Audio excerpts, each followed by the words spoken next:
Daith da, Ewi Nagan. Welcome to podcast number 35. Well, this week I got another little treat for you.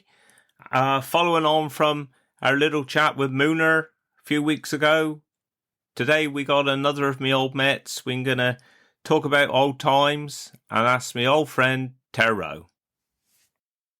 I've known dear old Ter and his family, well, all of my life really. And, of course, when he was 65, he did come on and work for us for a few years until he took early retirement when he was 81. But we can have a nice little chat now. I hope you enjoy it. And then I'll just round it off directly when we finish. So here goes. Get on, Ter Rowe. Ewi Nagan. All right, Dave. Nice to see you again after our little break. Yeah. I appreciate you coming in. Thank you for that.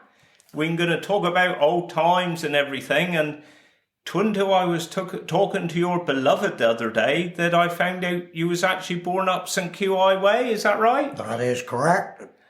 Well, I've been led to believe like I say, I was very young when I was born. Yeah. So I didn't have a lot of thoughts about it. But a part of my mother always told me that we was born until I was 2 years old. I didn't know I had an older sister. No. I started then putting things together. Yeah. And my earliest recollection really was living in this big house down Bradford's Quay. Yeah. Now, I don't know why, it was called Bureau Place. That's right, yeah. Now, what the significance of that was, I don't know, whether it was with a name like Bureau Place, you think it's something, well, I don't say luxury, but something have happened there. Yeah, exactly. So anyhow, that was beside the point. Like I say, I realised I had a sister, Carol. Yeah. And I started growing up then in Bradford's Quay. Yeah. Like all the cottages then were occupied. Yeah. The next door neighbour was a chap called Francis. I'm sure he used to work on the railway at one time. Yeah. And then there was Clifford Parkin. Oh yeah, dear of him. He lived there with his family. Yeah. And then there was a chap called Hornbrook. Right. And then another old Weybridge boy, still going, Vic Luke. Oh, dear of him. And his father, Cockos. Get away. Remember Cockos? No, I can't remember him, no. Oh, he was ancient. And on the end house then was a chap called Udy, Walter Udy. Right. He had a wooden leg. And he squeaked like a bugger, he would. You could hear him coming, he'd whistle, silly old whistle. And his leg would squeak. Oh, brilliant. His job was for many, many years, all the years I knew it, he used to work for F&J Martins in the builder's yard up the top. Which is Jewson's now, is that right? Which was Jewson's, then it was Taylor and Lowe and all sorts of names. Yeah. Anyhow, his job was to ring the bell. 7:30, you'd hear the bell ring. Right. And then again at 12:30, dinner time. Get away. And again at 1:30. Yeah. And again at 5:00. Get away. That was his job. So that was the end of that cottage. And further up then was an old wood house which belonged to F&J Martins then. Yeah. A chap called Alf Mobley. Oh, right, I've heard of Mobley. He was a character if ever there was one. He was what I called a schemer, really. Yeah. He used to do a lot of gardening and do shows and stuff like that there. And in the springtime, you'd hear a knock on the door, back door, and this was Alf, clutching a potato in one hand and an onion in the other. Is your mother in? Yeah, she is in. What is it? Mr. Mobley, all right, yeah. He said, you haven't got an onion to match that one. And a potato like that one, he said, I haven't got enough to make up the stuff for the show. So that was they. And opposite then were two little cottages. One the chap was called Luke. He used to live in there. Yeah. And then you go round the back, there was another cottage, which was a relative then of Dick Lang. Oh, yeah, yeah. She was called Lil Cowlin. God. And they got her a license to sell cigarettes. Oh, get away. So you didn't have to go town. Well, I know. Because all the yard people wanted smokes. Yeah. And you go in, I mean, she was good. I mean, the cheapest chips back then. I mean, a packet of fags was like 1 and 3 or something like that. Yeah. Old money. I mean, my mother used to go up or send me up 10 woodbines or 10 players' weights, whatever it was. Yeah. And back then, money was tight. Yeah. So if you didn't have enough, you could buy 5 or 3. She split the packet up. God. Pay end of the week. God. So that was the shop there. Well, And then opposite side, as you come into Bradford's Quay, where you turn the corner, it's Convena Hill now, but yeah. all the years I was going to school, it was called Landers Hill. Oh, yes, yeah. So you come down Landers Hill and turn on the corner there. Yeah. The first cottage there was a chap called Preston Hugo. Right. He used to play a double bass in Weybridge Town Band. Cool. And you go round the corner then, it was Fisher Bassett. All right, I've heard that name. Yeah, Yeah. Trevor Bassett. Trevor yes. used to play football for Weybridge at Yes. one time years ago. That's right. So he lived there. And the next cottage to Fisher's then was, she was related to the Hordes at Rock. Right, yeah. I can't remember what her other name was, but that was that bit. And straight on then was a big house, which I don't know what it's called, Enyon, was it? Right. That was quite a big house in there. I can't remember who lived there. No. But before that, which was, you're into Flora Place now. Oh, yes. Where the yeah. rural cottages are. I've got a cousin still live there. Yeah, that's right. So there was a shop there, a sweet shop. Oh, yeah. Mary Lord, she was called. Cool. She only sold sweets. Yeah.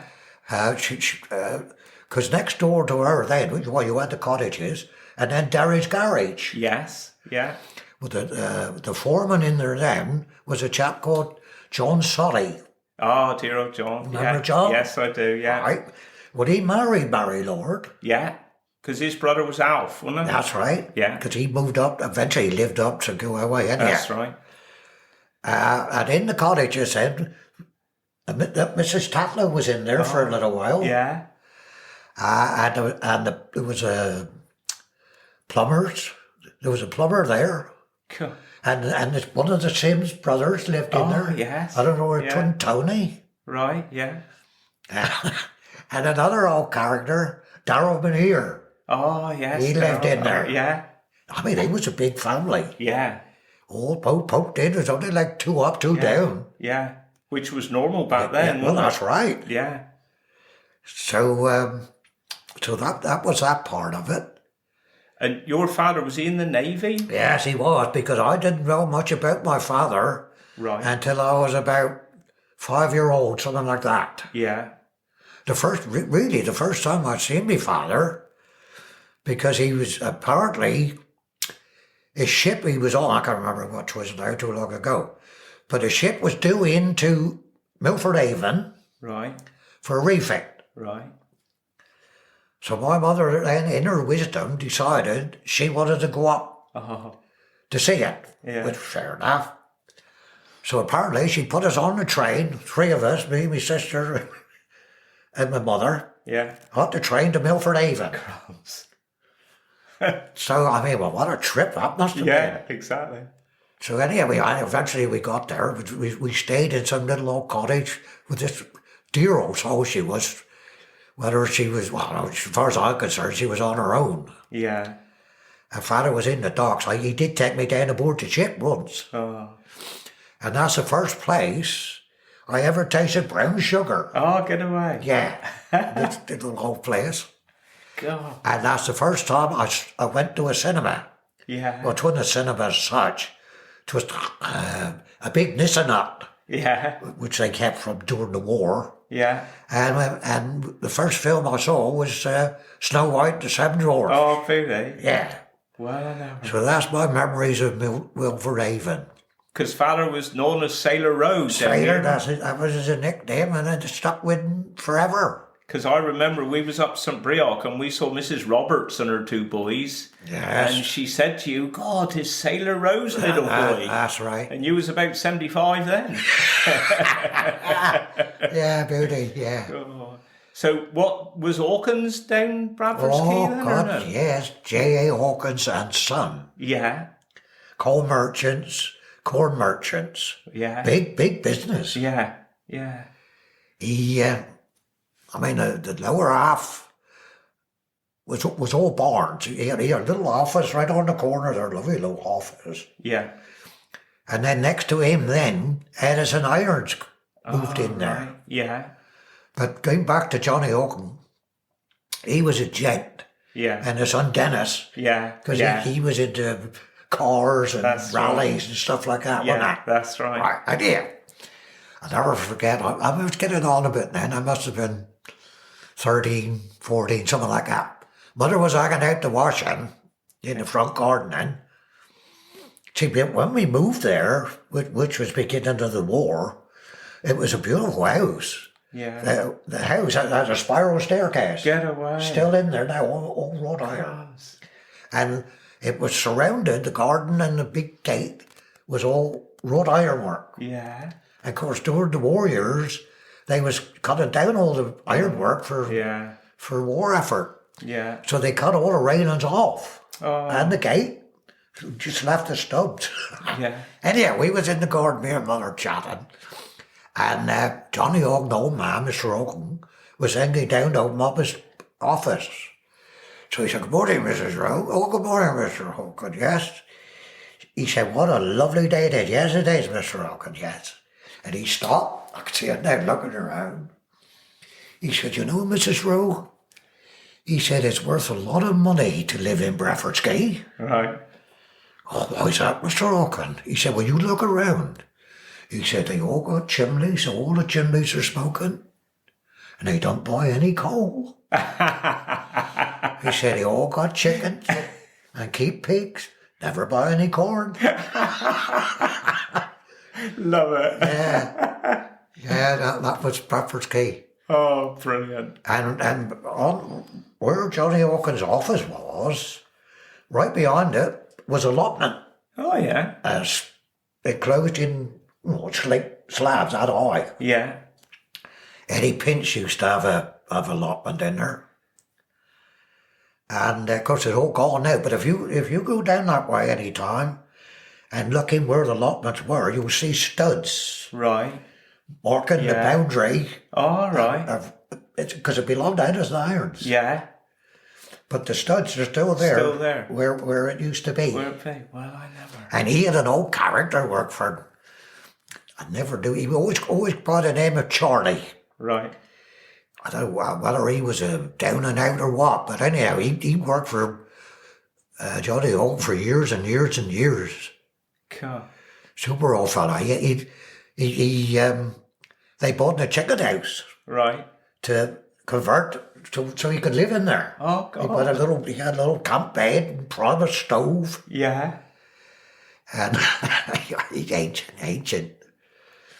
And every Sunday dinner time, you'd see him go past Mother's house with a plate. Yeah.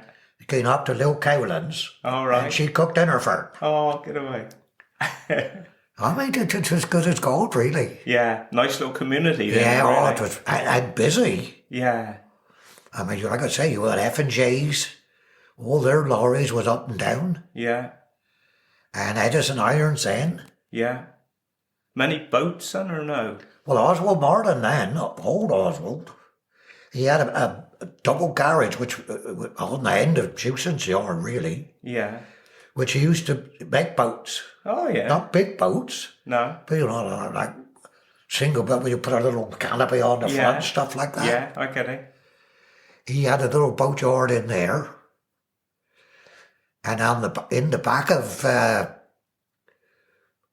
Johnny's coal yard then, which was out towards the river, there was a piggery built for some reason. I don't know, I can't remember who had the piggery, but they run pigs there for pretty while. Oh, yeah. And also down there during the war was recycling newspapers. Yeah. A chap used to run, a little old fella here there with a kit trail we had on. Johnny Ward, he was called. Yeah. We'd go in and rummage around looking for comics. I mean, you could pick up, I mean, back then, Beanos and Dandies and stuff like that, you know. Yeah. Because with no newspapers then, you couldn't afford papers. No, exactly. I mean, you might have the news of the world. He's about 5 foot long, wasn't he? You had to lie down and read. So there wasn't no newspaper, but we used to go in there and scrounge around it. And he had a big press, all old cardboard books and that. He put in this big press and tightened up the levers and coming into like a big bulk. Right. So that was he in there. Cool. It was a busy old road. And of course, the end of the quay then, or whatever it was, I think it belonged to Oakey's, must have done, because eventually they kept their buses in there. Yeah, yeah. And also, there was Eddie Pinch, there was sheds there, and they converted one of these garages into whatever for Ratton Cord. Remember the Ratton Cord? No, I don't know. Which was a big thing back then. Right. Pigeon, dart players and all that. Oh, yeah, right. And then the Pigeon Club got in there. Yeah. Ronnie William, old Bill Richards, 2 or 3 from over Guineaport was in there.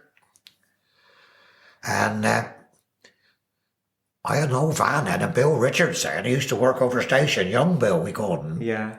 He used to keep pigeons. And he used to say to me, do you want to earn a shilling or two? I said, well, it depends what this, Bill. He said, well, you've got a little van. He said, do you mind taking some pigeons out of a Sunday on a training run? I said, yeah, for a few shillings, yeah. Where have we got to take them? He said, well, up this side of Exeter. Oh, crumbs. That's a pretty brave run. Okay. So I said, you know, what sort of money are we looking at? Well, he said, depends on how many birds they send. He said they usually about 20 pence a bird or something like that. Yeah. So anyhow, I come down Pigeon Club Sunday mornings with a van, and it'd be all there, Garpinch, George Storsky. Oh, yeah. Well, like I say, 1 or 2 from over Guineaport there. Yeah. And, all right, we reckon them up. So Bill would be going around. You sending any birds away? I said to Ronnie Williams. You sending any birds today, Ron? Oh, yeah, he said, I got some young ones. He said, could do with it, fly around. He said, how much? He said, well, 20 pence a bird. Oh, is it? Well, that's what there. All right, he said, take out 2. Yeah, too many in there. And of course, then the mortuary was down there then. Yes, I remember that. I remember the mortuary there. The mortuary was there. Yeah. So, that wasn't all that busy, but it was up and down there. Yeah, I do remember that. And then they decided the waste ground, and it's long before Chapman and Hewitt decided, from the mortuary down was just waste ground. Right. And the council decided they'd turn that into a tip. Oh, right. So that was the Weybridge tip. Was it really? Yeah, came right down the bottom. Wow. All for years, they was tipping rubbish down there. Yeah. Old Squire Lightfoot used to live up well in the place. He was the site manager, as you call it. I say, yeah. His shed was an upturned water tank with a barrel with a cushion on. He would, if you had to go down there with rubbish, he'd show you where to tip it and whatnot down there. Yeah. Of course, young boys thought the world of this. Yeah. You'd begin having his dinner and we'd chuck stones at this water tank. Right in the daylight out of it. So that was that side of it, all right. God. And of course, as things progress, then back then you wouldn't have think of going town shopping. It was all brought around. Oh, was it really? You had your bread delivered, meat, Get away. Butcher Sleeman had a little shop. Oh, just over. What was it, your old place? That's right, yeah. That was Sleeman's butcher shop. Dick Lang then was driving Lang's van, fruit and veg and potatoes and stuff like that there. Milk was delivered by horse and cart. Get away. Yeah. Yeah. A chap called Tom Lander. They used to have a farm up Best Park, top of Ecclesale village there. Oh, yes, I know. And the boy, I got friendly with the son, Tom he was called. Come down Sundays with a pony a track. It was all milk cherry, there wasn't no milk bottles then. No. If you wanted milk, it was all in the back of this pony a trap in milk churns. And if you wanted milk, you come out with a jug or whatever, ladle it out and put it in there. Cool. And I used to ride around then. Yeah. Sundays. Get away. Till he finished round up. It was lovely. I look forward to that. Pony and trap. Cool. Good old days. Yeah. Like I say, it was all delivered. You didn't have to go down shopping. It was brought to your door. Yeah, exactly. Cool. So you went boys' school, did he? What? I started off girls and infants. Yeah. But there's a period that I can't remember why or how it happened. When we come back from, when we was up Milford Haven and come back, I don't know, I must have been 4 or 5 at that time, I suppose. Yeah. But I ended up living down Patstow with my auntie. All right. And I went back to school. Right. For a couple of years. But how we got there, I don't know whether mother wanted to get rid of me or what, I don't know. But I ended up going to school down there, which was very nice. Yeah. Which in the end, when we're 7 then, you go up big boys. That's right. 7 girl. Yeah. Across the bridge up there. Yeah. So that was the start of it then, I suppose. That was till you was 14, was it 15? I stayed up there till I was 14. Yeah. No, 15. Oh, right. So I stayed there till I was 15. Yeah. Left school, but before that, that's why I always wanted to be a builder. So mother said, you'll have to get an apprenticeship. But before that, when I was about 12, I got a job as a butcher's boy. Oh, did you? Yeah. Delivering meat for Baisley's Butchers. Well, I know. Halfway up the street. Yeah. 12.6 a week. Driving this bike with a big basket on the front. Yeah. Drive around town. Fridays was a busy day. Right. Because you had to do the Edmonton run. Oh, crumbs. Yeah. And that was a brave push. It was. Cycling all the way up Edmonton. To all in around the cottages, Purcell Kidda and all they there. Yeah. Of course, there's all lifting back then. Didn't them just? Yeah. Oh, it was even in there. Yeah. Anyway, that was lovely. But the actual White City, it was called then. Was it really? That was the nickname, got White City. I don't know why, but they called it White City. See, Father drove coal lorry for Johnny Owen for a while. Oh, right. After he come out the Navy, he was jobbing around, whatever. And he said to me, you want to earn a few shilling on a Saturday, boy? I said, well, yeah, always glad of a shilling. Oh, he said, you come with me on the coal lorry. So I thought, God, I can't up the bags of coal. Oh, he said, we got a proper net thing you put over the back with like a leather thing with little wood slats. Stop the coal from digging in your back. Yeah. So he said, watch me. He said, here we go. He said, and have a go. Anyhow, watch it carrying 2 or 3, one-handed. Get away. Ring up the bag. Yeah. So that was fun. I'll have a go at this. He said, there isn't a lot of room in there. He said, there's no coal house, nothing outside. He said, you've got to go in the kitchen and tip it up under the stairs. Beauty. All right. Well, I tried a couple. I thought, well, it wasn't exactly easy. No. So I went in with the third one, and I'd never tipped right because it all come out on the kitchen floor. Oh, no. A bag full of coal. And then we done another one then. We were doing, I don't know, we was out Rockway somewhere. Same sort of thing. He said, be careful. He said, we're going to go through a wooden gate. But he never told me that there was nails and all hanging. Oh. So I'm going through the gate, and then I stopped dead. Oh. I got hitched up with a bag of coal on this hook. I had to shout Said the father could get me out of there. God. So that was proper. So when you left boys' school, then where did you go then? I left boys' school and it took me weeks to get a job. Yeah. Because I wanted to be apprentice, builder's apprentice. Yeah. So I decided on try the builder. So I tried Lewis Brown. Oh, yes. Peter, two brothers, Peter and Claude. Yeah. Well, knock on the door after tea. Explained the situation. I wanted to be apprentice by, yeah. He said, I'm very sorry. He said, we seem to have a glut of them. All right. So he said, give it another week or so. He said, come up again. And in between time, I found out that Peter Collop, yeah, he wanted an apprenticeship up there. Michael Hughes, yeah, oh, yeah, he wanted an apprenticeship. Keith Searle, from down St. Izzy. Yeah. And there was a chap from Patstow, Trevor, I can't think of his name. And yeah, they was all booked for apprenticeship. And yeah, I kept on and on and on. I didn't let it go. And eventually he said, well, we'll take you on for your interference. Anyhow, I got the job. So I started with them then. 5 years apprenticeship. Right. And he said, what happens? I had to get probably a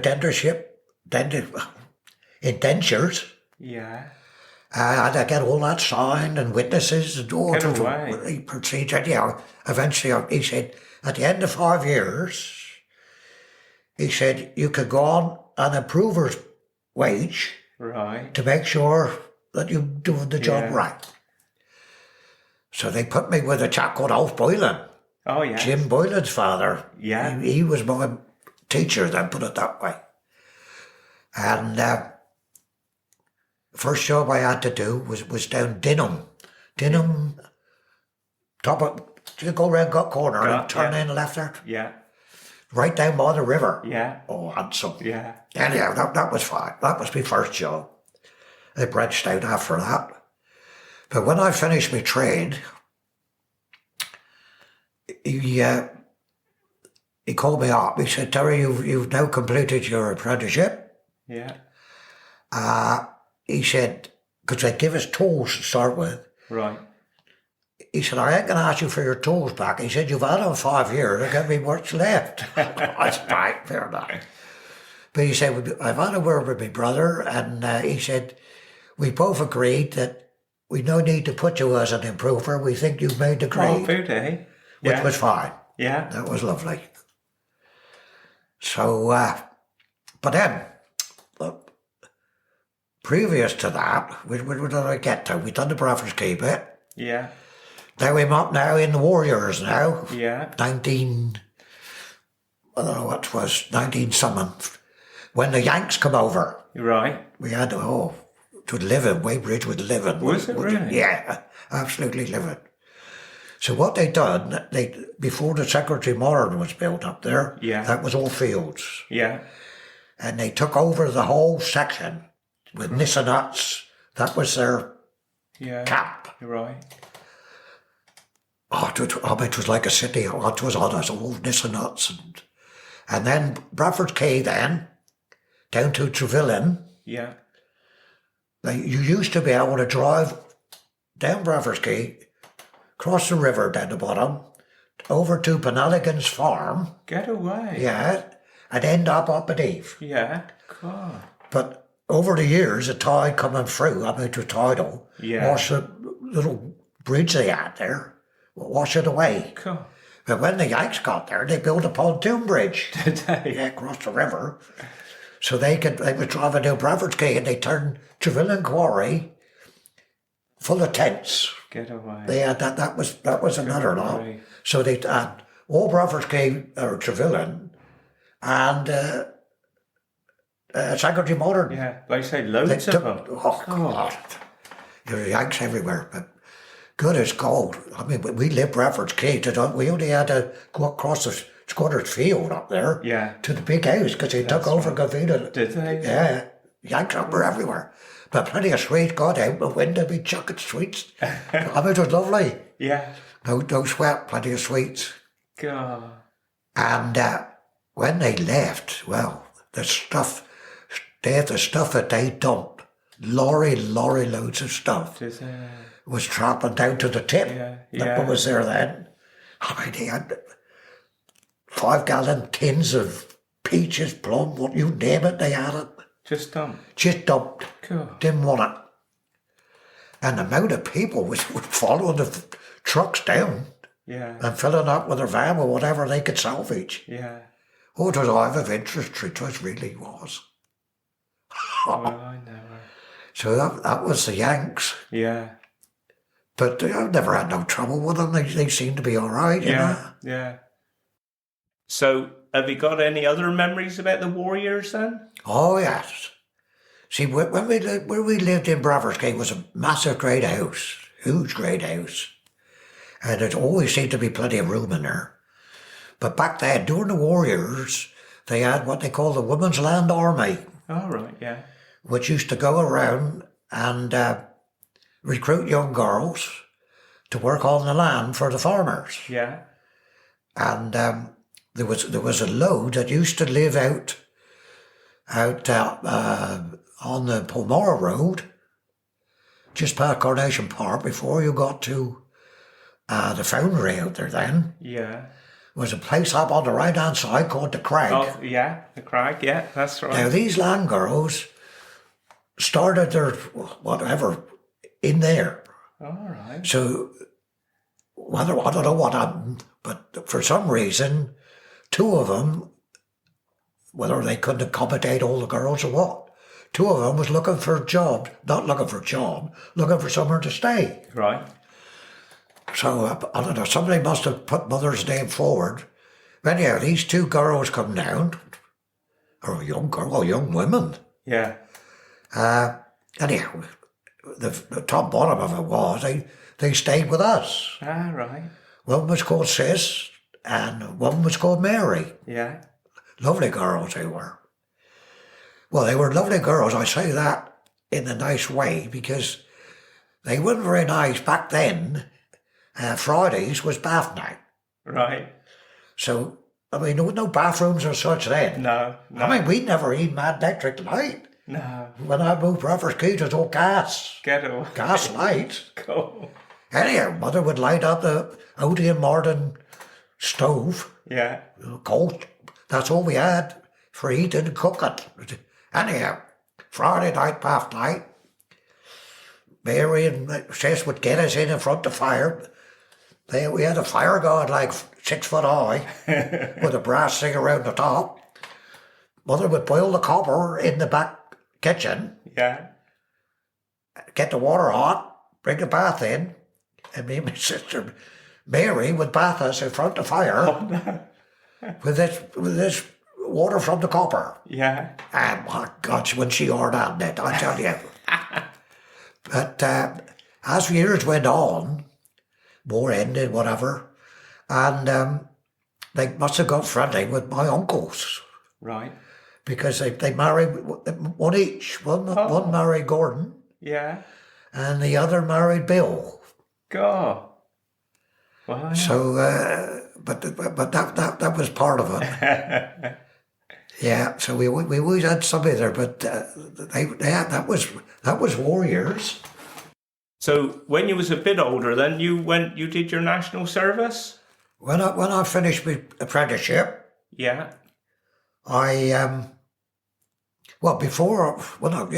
after I finished my apprenticeship, I finished working for Ronnie Williams then, and I went to work because Les Cleave then started up his business. And I used to drink a bit, play darts with Les and what have you.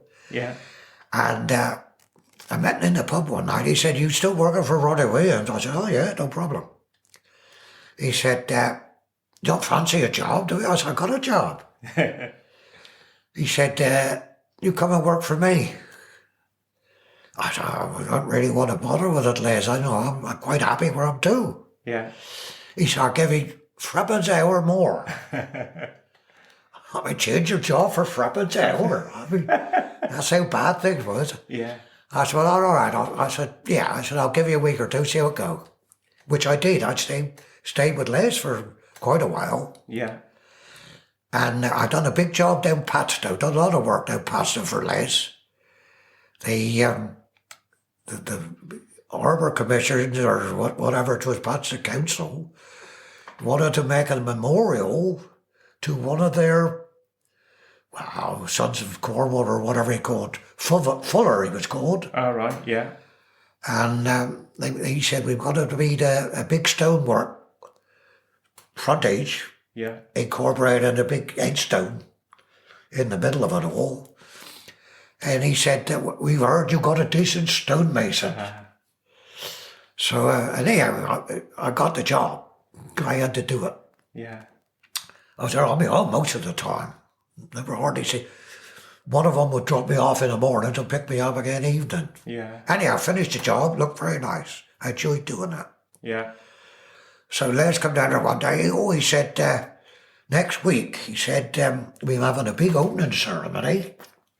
So he said, I have to dress up a little bit for it, because he said, we got all sorts of dignitaries coming. I said, right, no problem.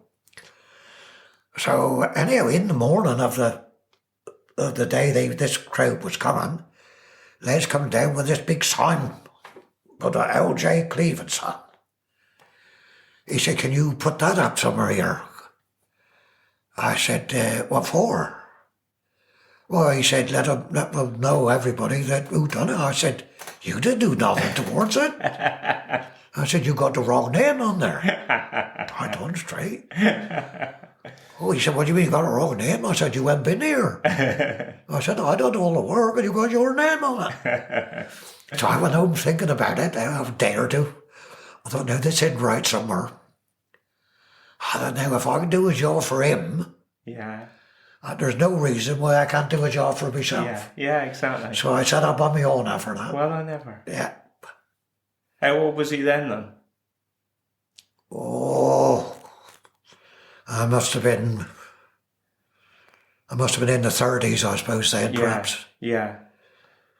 But we go back now to when I left, finished my apprenticeship. Yeah. Which was, I was 15 then. Yeah. And I was working for Ronnie Williams, right? And of course, by this time now, I'm getting a bit older, and I was sort of looking around the roads for girlfriends, which I did for several years, and had several girlfriends. Yeah. But eventually I got married. Yeah. So we got married in March, because back then, if you was married, you didn't have to pay income tax. Okay, right. Oh. So I thought, right, I'll get all my income tax back I paid. So I got married in March. Yeah. And I thought, oh, this is fantastic. And then the post come one morning, beginning of June. So we was down Mother's at the time, funny enough. So Mother's, there's a letter here for you. Brown envelope. I thought, that's unusual. Anyhow, I opened up. This was to be call-out papers. Oh, get away. Yeah. I had to report to bombing barracks the 25th of June, 1960. Brilliant. So, looking at the clock, I can see we've still got quite a bit we can talk about, really. So, I think I'll stop it there for this week. I hope you've enjoyed it with Ter. And then we'll have him on again a little bit next week just to finish off a few more of his stories. So I love that. I hope you did too. So I think the Cornish dialect word of the week, I think Ter mentioned it early on, I think, when he was talking about the American troops. And he said, "'twas heaving."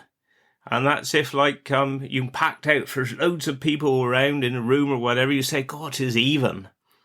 So I think that'll be the Cornish dialect word for the week. And then apart from that, I think the only other thing is the news from the sports desk. And because obviously Cornwall played last weekend. They was away this time against Hampshire. And I couldn't go. Mabon had her top of the league clash really against Troon. And it was a case really whoever won that game pretty much have won the league. And sadly, Troon won 1-0. It was a hang of a tight game, but they had one long-range shot that went in. But it was a tough game. So anyway, that was sad news. But luckily, Cornwall did win. They beat Hampshire. It was a close-run thing. Cornwall just did it with pretty much one of the last plays of the game. I say I couldn't get up there, but I'm grateful again to Julian Wilkes. He did send me a link, so I did watch it. And say Cornwall won 24-20, and they're unbeaten. And now they got Kent this weekend, who are unbeaten as well. And you get the feeling we ain't quite firing on all cylinders at the minute. So it is going to be a tight game on Saturday, and I'm going to miss that one too, because at the same time, Weem down Ale, because Maven's playing in the County Cup final this time against, you guessed it, Troon. So hopefully they'll do something, get a bit of revenge. We'll have to see. But good luck to Cornwall on Saturday, and say if they do win, then through to Twickenham. But they got to get past Kent yet. I think it will be a tight one, I would think. But fingers crossed that all goes well. But thank you for listening anyway. It has been a long one this week. Sorry about that. So I hope you've enjoyed it. And I wish you well. And see you next week. Du Gannes, Carno Bisfican.